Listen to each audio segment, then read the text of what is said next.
नमस्कार दोस्तों, स्वागत है आपका स्टडी फॉर सिविल सर्विसेज में। वीडियो को पूरा देखिए। कोई भी आपका फीडबैक है, कोई सजेशन है, तुरंत वीडियो में कमेंट करके जरूर बताइए। अच्छा लगे तो वीडियो लाइक जरूर कर लीजिए और ऐसे वीडियो लगातार फ्री में पाने के लिए चैनल को तुरंत सब्सक्राइब कर लीजिए और बेल आइकन को जरूर टैप कर लीजिए ताकि आगे भी सारे वीडियो आपको मिलते रहे। यूट्यूब में फॉलो करते हैं तो प्लीज ये वाला फ्री टेलीग्राम चैनल जरूर ज्वाइन कर लीजिएगा। सारे नोटिफिकेशन, सारे अपडेट यहीं पे आते हैं, ध्यान रखिएगा। स्टडी फॉर सिविल सर्विसेज का कोई भी पेड ग्रुप अगर आपको ज्वाइन करना है तो सिर्फ 85648805096960860894864455 यही नंबर है हमारे, सिर्फ जहां पे कॉल या व्हाट्सएप कर सकते हैं। इंस्टाग्राम पे हमारा पेज जरूर फॉलो कर लीजिएगा, स्टडी फॉर सिविल .सर्विसेज है।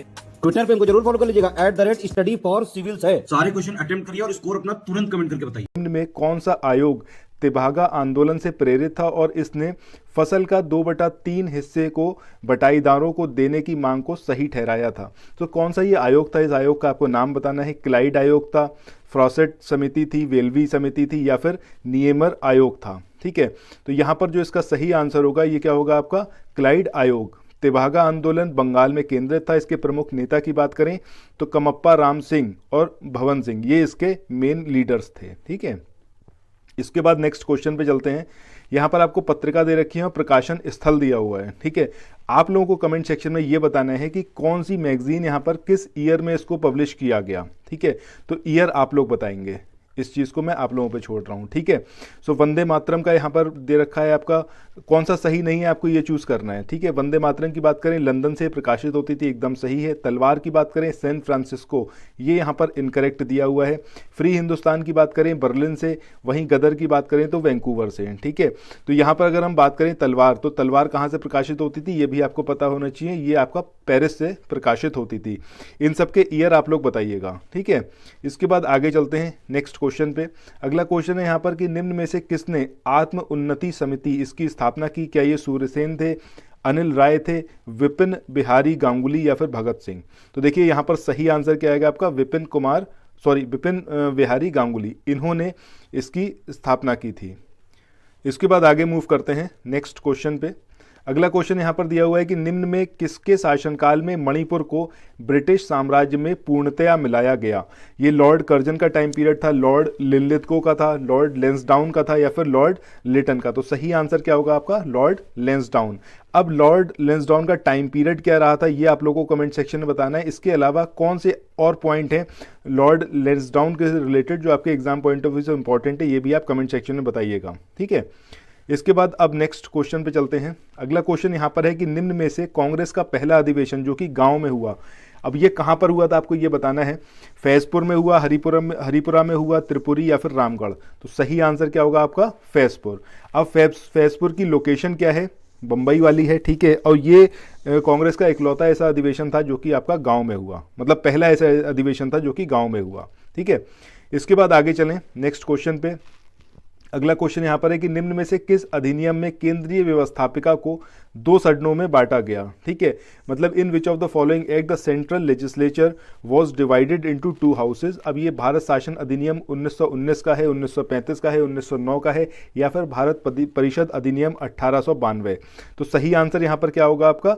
ये पहला वाला। ठीक है, भारत शासन अधिनियम 1919 में। ठीक है, इसके बाद नेक्स्ट क्वेश्चन पे चलते हैं। अगला क्वेश्चन यहाँ पर है कि निम्न में से किसने 2 बार कार्यकारी प्रधानमंत्री के रूप में कार्य किया? मोरारजी देसाई, गुलजारी लाल नंदा, चरण सिंह या फिर विश्वनाथ प्रताप सिंह? तो सही आंसर क्या होगा आपका? गुलजारी लाल नंदा। इन्होंने 2 बार एक्टिंग प्राइम मिनिस्टर के रूप में कार्य किया था।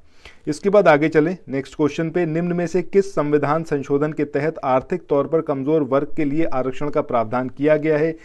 आपका 101 नंबर का संविधान संशोधन है, 100 का है, 102 का, 103 का?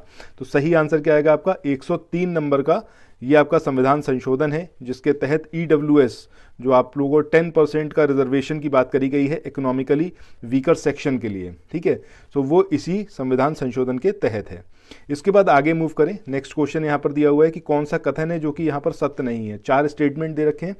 अब बेसिक स्टेटमेंट है ये। पहला यहाँ पर कि क्षेत्रफल की दृष्टि से बात करें तो भारत जो है विश्व में ऑस्ट्रेलिया से पहले स्थान पर है। तो ये यहाँ पर गलत है क्योंकि इंडिया जो है ऑस्ट्रेलिया के बाद आता है, 7th प्लेस है इंडिया का।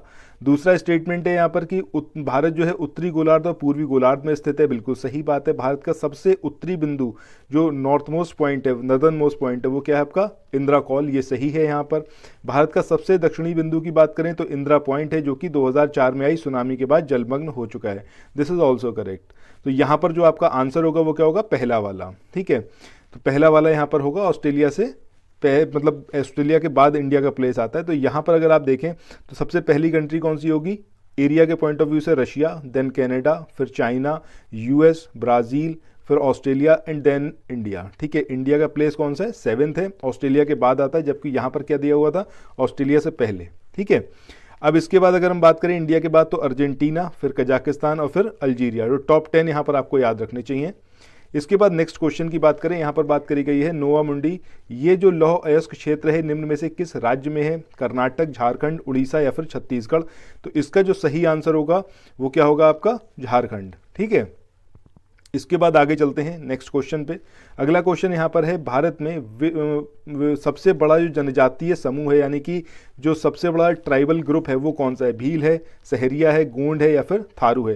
एंड आई होप कि आप लोगों को इसका आंसर पता होगा, क्योंकि ये जो है काफ़ी मतलब एग्जाम में पूछा गया भी है और ये आपको पता भी होना चाहिए, इतना जीके तो एटलीस्ट आपको आती होगी। ठीक है, इसके बाद आगे चलें, 97th कॉन्स्टिट्यूशनल अमेंडमेंट की बात कर रहे हैं। तो उसके बारे में यहाँ पर कौन सा स्टेटमेंट जो है वो ट्रू है। पहला यहाँ पर है कि इससे सहकारी समिति बनाना जो है वो मौलिक अधिकार बना, सही स्टेटमेंट है। दूसरा है सहकारी समिति को बढ़ावा देने के लिए अनुच्छेद 43B को संविधान में जोड़ा गया, दिस इज ऑल्सो करेक्ट। इसके बाद संविधान में भाग 9B इसको भी जोड़ा गया। तो इस तरीके से देखें तो यहाँ पर ऑल ऑफ द एबव यहाँ पर आंसर होगा। ठीक है, इसके बाद नेक्स्ट क्वेश्चन पे चलते हैं। अगला क्वेश्चन यहाँ पर है, राष्ट्रीय आपदा प्रबंधन प्राधिकरण में अधिकतम कितने सदस्य हो सकते हैं, 8, 9, 10 या 11। तो सही आंसर क्या होगा आपका, 9। अधिकतम इसमें कितने सदस्य हो सकते हैं, 9। ठीक है, इसके बाद आगे चलें, एनआईए की बात करते हैं। तो इसकी स्थापना किस वर्ष हुई, 2010 में, 14 में, 8 में या फिर 15 में। तो सही आंसर यहाँ पर क्या होगा, 2008। इसके बाद नेक्स्ट क्वेश्चन की तरफ चलते हैं। अगला क्वेश्चन यहाँ पर दिया हुआ है कि कौन सा है जो कि सुमेलित है। ठीक है, अब यहाँ पर भारतीय दंड संहिता की बात करें तो यहाँ पर 1861 दिया हुआ है, इनकरेक्ट है। भ्रष्टाचार निवारण अधिनियम की बात करें, this is also incorrect. But अगर हम बात करें केंद्रीय अन्वेषण ब्यूरो या फिर सीबीआई की, तो ये यहाँ पर 1963 करेक्ट है। वहीं केंद्रीय सतर्कता आयोग ये भी यहाँ पर गलत दिया हुआ है। ठीक है, तो इनके जो सही ईयर होंगे वो क्या होगा, अगर आप बात करें भारतीय दंड संहिता की तो ये 1860 का है। वहीं अगर बात करें भ्रष्टाचार निवारण अधिनियम 1988 का है। केंद्रीय अन्वेषण ब्यूरो की बात करें 1963 का। वहीं केंद्रीय सतर्कता आयोग की बात करें तो 1964। ठीक है, इसके बाद अब नेक्स्ट क्वेश्चन की तरफ मूव करते हैं। अगला क्वेश्चन जो है, नेक्स्ट क्वेश्चन की बात करें, यहां पर बात करी गई है किस आयोग की अनुशंसा के आधार पर 1963 में सीबीआई की स्थापना की गई, संथानम समिति, राधाकृष्ण आयोग, शिवरामन समिति या फिर बलवंत राय मेहता समिति। तो सही आंसर यहां पर क्या होगा, संथानम समिति। इसकी अनुशंसा पर सीबीआई की स्थापना की गई थी 1963 में। इसके बाद नेक्स्ट क्वेश्चन यहाँ पर है आपका गोल्डन ब्लड। अब इसके संबंध में कौन सा कथन है जो कि यहाँ पर सत्य है। पहला यहाँ पर दिया हुआ है कि इसका असली नाम अगर हम बात करें या फिर हम बात करें इसका साइंटिफिक नेम क्या है, RH नल। ठीक है, दूसरा अगर हम बात करें स्टेटमेंट किसी भी ब्लड ग्रुप में या फिर उसके साथ वो आसानी से मैच हो जाता है, ये भी यहाँ पर सही है। इसमें एंटीजन नहीं पाया जाता, दिस इज ऑल्सो करेक्ट। तो यहाँ पर सभी स्टेटमेंट सही होंगे गोल्डन ब्लड के बारे में। इसके बाद अगले क्वेश्चन की तरफ चलते हैं। अगला क्वेश्चन यहाँ पर है, भारत में नाइट्रोजन प्रदूषण का जो सबसे बड़ा सोर्स है वो कौन सा है। ये वाहन है, फैक्ट्रियां हैं, कृषि है या फिर सभी। तो सही आंसर क्या होगा यहाँ पर, कृषि। ठीक है, और इसमें भी चावल और गेहूं मेनली ऐसी क्रॉप्स हैं जिनकी वजह से नाइट्रोजन पॉल्यूशन ज़्यादा होता है। इसके बाद अगला क्वेश्चन यहाँ पर है, मानसिक स्वास्थ्य पुनर्वास हेल्पलाइन किरण जो है, इसके तहत देश में किसी को भी सहायता के लिए शुरू किया गया है। अब ये जो हेल्पलाइन है इसकी सुविधा कितनी भाषाओं में उपलब्ध है, मतलब कितनी लैंग्वेजेस में ये सपोर्ट करती है, 11, 12, 13 या 14। तो सही आंसर यहाँ पर क्या होगा आपका, 13 लैंग्वेजेस में इसको मतलब उपलब्ध कराया गया है। इसके बाद अगले क्वेश्चन की तरफ चलें। अंटार्कटिका पर पहुंचने वाले पहले भारतीय कौन थे, जी सुरेश, GS सिरोही, N राधास्वामी या इनमें से कोई नहीं। तो इसके आंसर की तरफ चलें इससे पहले आप लोगों से एक चीज़ बोलना है कि अगर आप लोगों ने अभी तक हमारे चैनल को सब्सक्राइब नहीं करा है और इस वीडियो को आपने यहाँ तक देखा है, दैट मीन्स ये वीडियो आपको पसंद आ रहा है। सो इस वाले वीडियो को तुरंत जो है आप अपने जितने भी सोशल मीडिया प्लेटफॉर्म है वहाँ पर शेयर करिए। साथ ही अगर आपने चैनल को सब्सक्राइब ना किया हो तो चैनल को सब्सक्राइब करिए और ज़्यादा से ज़्यादा मतलब अपने फ्रेंड्स में इस वीडियो को सर्कुलेट करिए, ठीक है। स्टडी फॉर सिविल सर्विसेज जो हमारा मेन चैनल है उसको भी तुरंत सब्सक्राइब करिए। सो आइए अब जो है इसके आंसर की बात करें, तो यहाँ पर इसका आंसर क्या होगा आपका GS सिरोही। ये पहले इंडियन थे जो कि आपका अंटार्कटिका पर पहुँचे थे। पूरा नाम क्या था इनका? गिरिराज सिंह सिरोही, ठीक है। इसके बाद आगे मूव करते हैं नेक्स्ट क्वेश्चन पे। अगला क्वेश्चन है, निम्न में से कौन स्कैंडिनेवियन राष्ट्र है? अब ये नीदरलैंड है, लग्जमबर्ग है, नॉर्वे है या फिर बेल्जियम? तो यहाँ पर सही आंसर क्या होगा? नॉर्वे। कमेंट सेक्शन में ये बताइएगा कि नॉर्वे के अलावा और कौन कौन सी कंट्रीज हैं जो कि स्कैंडिनेवियन कंट्रीज या फिर नेशंस कहलाती हैं, ठीक है। ये कमेंट सेक्शन में आप लोग बताइएगा। इसके बाद आगे चलें, गेहूं का काला टिक रोग जो है ये किसके कारण होता है? कवक के, फफूंद के, शैवाल के या फिर वायरस के? तो सही आंसर यहाँ पर क्या होगा आपका? फफूंद। इसकी वजह से होता है गेहूं में काला टिक रोग। इसके बाद आगे चलते हैं अगले क्वेश्चन पे। अगला क्वेश्चन यहाँ पर है, इंडिया हॉकी इंडिया लीग, इसका जो स्थापना दिवस था या फिर इसका हम प्रारंभ की बात करें कि ये कब इसका जो स्टार्ट हुआ है, 2013, 2014, 2012 या फिर 2015? तो इसका जो सही आंसर होगा वो क्या होगा आपका? 2013, ठीक है, हॉकी इंडिया लीग।